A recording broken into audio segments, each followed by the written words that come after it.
35 రాడ్లు దించండి అన్న.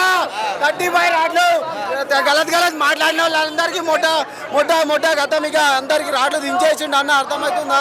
3 వస్తుంది. ఏంది వాళ్ళ విషయం పక్కన పెట్టేసి ఒత్తిగా అవంతా వేస్ట్. అవంతా మన సినిమా వచ్చింది, కొట్టింది, పోయింది అంతే. నెక్స్ట్ వస్తుంది దాని అమ్మ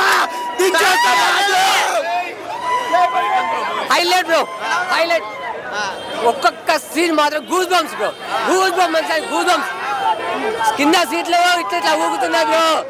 అమ్మాయి ఇచ్చేసాడు, కదులుతున్నాయి కాదు ఇవి లేస్తున్నాయి ఎంటికలు, ఒక్కొక్కటి లేస్తున్నాయి ఎంటికలు.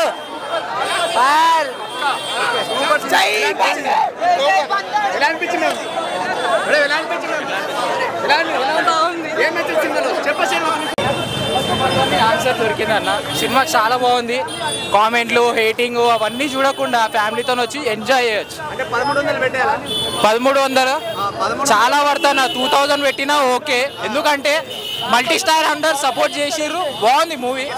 మెగా ఫ్యామిలీ కావాలని టార్గెట్ చేసి డైలాగ్ పెట్టారని చెప్తున్నారు. బాగా వైరల్ అవుతుంది. లేదన్న, అట్లా ఏం లేదు. బాగుంది మూవీ. టార్గెటింగ్ అయితే ఏం లేదు. టార్గెట్ చేసిన వాళ్ళకే సింపుల్ ఆన్సర్ ఇక్కడ ఉంది మూవీలో. కౌంటరింగ్ ఏం లేదన్న, నార్మలే అంతా. చాలా సూపర్ హిట్ అన్న. ఫ్యామిలీతో రావచ్చు అంతే. పవన్ కళ్యాణ్ కావాలని డైలాగ్ పెట్టారని చెప్తున్నారు. లేదన్న, అట్లాంటిది నేనేం వినలేదు. చాలా బ్లాక్ బాస్టర్ అన్న. సెకండ్ టైం ఆస్కార్ వచ్చినా పర్వాలేదు. బ్లాక్ బస్టర్ కొట్టారా మేడం? బ్లాక్ బస్టర్ మూవీ చెప్పండి. బ్లాక్ బస్టర్ బాగుంది. మిస్ అయ్యాం అది కూడా. చాలా బాగుంది. మూవీలో హీరోగా బుక్ అయ్యాడు. మళ్ళీ టికెట్ రేట్లు పెంచడం.